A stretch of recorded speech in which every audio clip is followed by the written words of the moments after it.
Hi friends, ఎలా ఉన్నారు అందరూ? ఎవరైనా కానీ ఖతర్కి వచ్చేటప్పుడు కానీ డ్రైవర్లో ఒక విషయం అయితే గుర్తుపెట్టుకుని రండి. మీరు కువైట్లో కూడా డ్రైవర్ల పరిస్థితి ఎలా ఉంటుందో చూశారు కదా. ఖతర్కి వచ్చిన తర్వాత కూడా ఏ డ్రైవర్ అనేవాడు ఎటువంటి పనులు చేయాలి ఏమిటనేది అయితే ఈరోజు నేను వర్క్ చేస్తున్నటువంటి లిట్లో ఏ పని చేస్తున్నానో మీకైతే చూపిస్తాను. ఇక్కడికి వచ్చిన తర్వాత నేను తోపును తురుమును అంటే మాత్రం ఏమాత్రం కూడదు.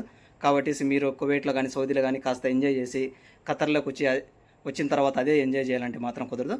సరే, ఈరోజు వచ్చేసి నేను ఒక చోట అయితే క్లీన్ అయితే చేయబోతున్నాను. మరి అది ఏంటి అన్నది జస్ట్ ఒక 2 మినిట్స్లో చూపిస్తాను. మిగతా విషయాలు తర్వాత మాట్లాడుకుందాం. కనిపిస్తుంది కదా, ఇదంతా కూడా మనం అయితే క్లీన్ చేయాల్సి అయితే ఉంటుంది. ఆఫ్ సైడ్ వచ్చేసి నేనైతే అయిపోయి చేశాను. ప్రస్తుతం వచ్చేసి ఇదంతా కూడా క్లీన్ చేయాలి. సరే, చూద్దాం రండి.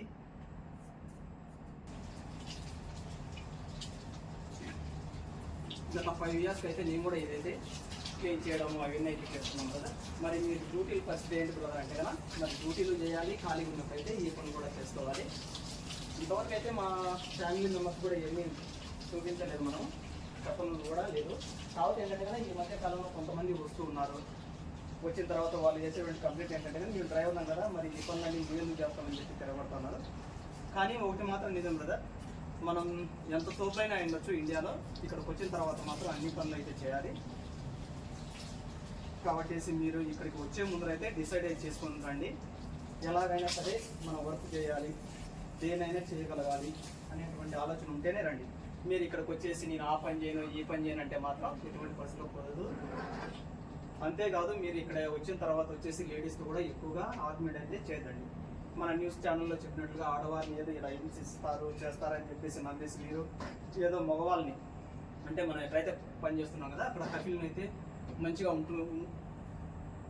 మాట్లాడితే చాలు, వాళ్ళ దగ్గర మంచి మార్క్స్ కొట్టేస్తే చాలు అనుకునే విధంగా ఉండి లేడీస్తో అసభ్యంగా ప్రవర్తించడం, కోపడం చేస్తే కన్నా చాలా ప్రాబ్లమ్స్ అయితే ఫేస్ చేయాల్సి అయితే ఉంటుంది.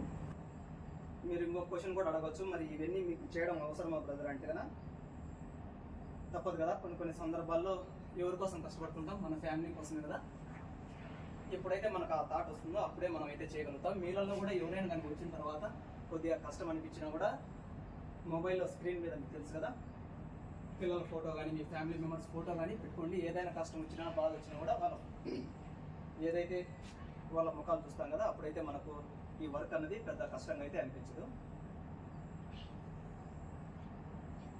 మొదట్లో అంటే నేను కువైట్లో ఇంతకుముందు 5 ఇయర్స్ చేసినప్పుడు కూడా ఇలాగైతే చేశాను.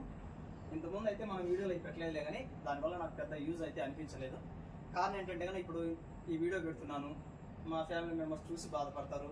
అంతమించి వాళ్ళు చేయగలిగింది ఏమీ లేదు, మీరైనా కూడా చేయగలిగింది అంటూ ఏమీ లేదు కదా. అదే అన్నమాట.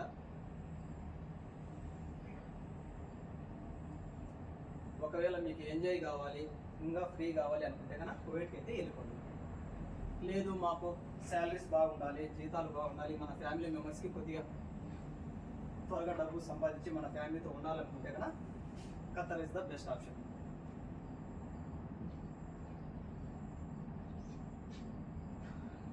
ఈ క్లాసు రూమ్ ఏదైతే ఉంది కదా, ఇదంతా క్లీన్ చేయడానికి మనకు దాదాపుగా 1 అవర్ అయితే పడుతుంటారు.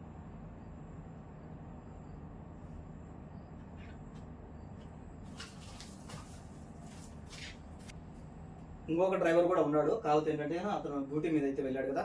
పాపం అతను మార్నింగ్ డ్యూటీ అయితే చేస్తున్నాడు. మీలో కూడా ఎవరైనా కానీ 2 డ్రైవర్లు ఉన్నప్పుడు కంపల్సరీగా ఒకరికొకరు హెల్ప్ అయితే చేసుకోండి. ఇంకో గుడ్డ ఏమన్నా పెట్టాను, కనపడట్లేదు.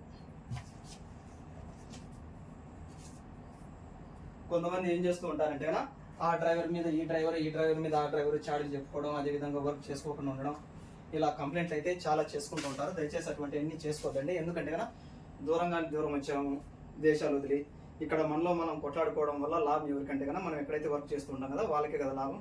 ఎందుకంటే కానీ మీరు కొట్టుకొని చావండి, మాకైతే వర్క్ చాలని వాళ్ళు కూడా అనుకుంటారు కదా. కాబట్టి మీలలో ఎవరైనా కానీ ఇక్కడికి వచ్చిన తర్వాత కాస్త అయితే అడ్జస్ట్ అవ్వండి. ఒకరు వర్క్ చేసే వాళ్ళు ఉంటారు, ఒకరు వర్క్ చేయని వాళ్ళు ఉంటారు. అడ్జస్ట్ అయ్యి పోతూ ఉండాలి.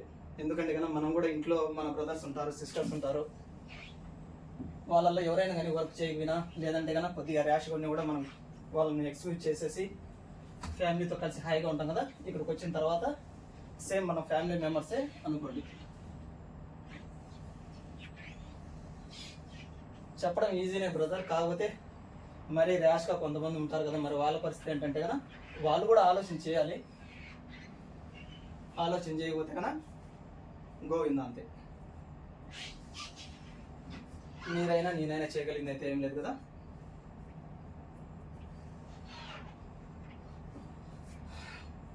ఇళ్ళకాడ ఉండే వాళ్ళు కూడా ఎవరైనా కానీ మీ ఫ్యామిలీ మెంబర్స్లో ఎవరైనా మీ ఫాదర్ కానీ ఎవరైనా చేస్తుంటేనా వాళ్ళు కూడా ఇలాగే కష్టపడుతుంటారు. కాబట్టి మీలలో ఎవరైనా కానీ చెప్పేది ఒకటే, పిల్లలైనా కూడా మీ ఎడ్యుకేషన్ అయిపోయింది అనుకోండి, మ్యాక్సిమం నెలకు వచ్చి 15,000 రూపాయలైనా సంపాదిండి. ఎందుకంటారా, 15,000తో ఏమవుతుందంటే కన్నా మీరు అనుకోవచ్చు ఫర్ మంత్ 15,000 అంటే కానీ సంవత్సరానికి ఎంత 1,80,000. అంటే 1,80,000 అంటే కానీ దాదాపుగా ఒక 6 నెలల పాటు మీ ఫాదర్కి కానీ మదర్కి కానీ వాళ్ళ టైం సేవ్ చేసినట్టు అవుతుంది. త్వరగా మీ దగ్గరికి వచ్చి మీతో హ్యాపీగా స్పెండ్ చేయడానికి అయితే టైం అయితే వాళ్ళకు కూడా కుదురుతుంది. సరే, మీతో మాట్లాడుతూ ఉంటే నాకు టైం వేస్ట్ అవుతుంది కాబట్టి తర్వాత విషయాలు తర్వాత మాట్లాడుతున్నాను. బయట నుండి చూడడానికి అయితే గ్లాస్ రూమ్ అయితే ఇలా ఉంటుంది బ్రో. ఈ గ్లాస్ రూమ్ ఎంత అయింది ఏంటి ప్రతి వివరాలు నెక్స్ట్ వీడియోలలో మీకైతే ఎక్స్ప్లెయిన్ అయితే చేస్తాను. బాగుంది కదా చూడడానికి అయితే, బాగానే కదా, దాని కాస్ట్ కూడా హై లెవెల్లోనే ఉంటుంది అన్నమాట. ఇది ఫైనల్గా పూర్తి అయితే క్లీన్ అయితే చేశాను బ్రో. ఇంకా మనం మాట్లాడుకోవాల్సిన అయితే ఇంకా ఫ్యూచర్లో చాలా ఉన్నది కదా, ఇంకా ఒక 1 year ఉంటాం కాబట్టి నెక్స్ట్ వీడియోలో మాట్లాడుకుందాం. Subscribe our channel. అంతేకాకుండా ఎవరు చదువుకునేటువంటి పిల్లలు చూసినా కూడా మీరైతే మంచిగా చదువుకోండి, స్నేహాలకు కాస్త దూరంగా అయితే ఉండండి. Like and share and subscribe. Have a nice day and by by.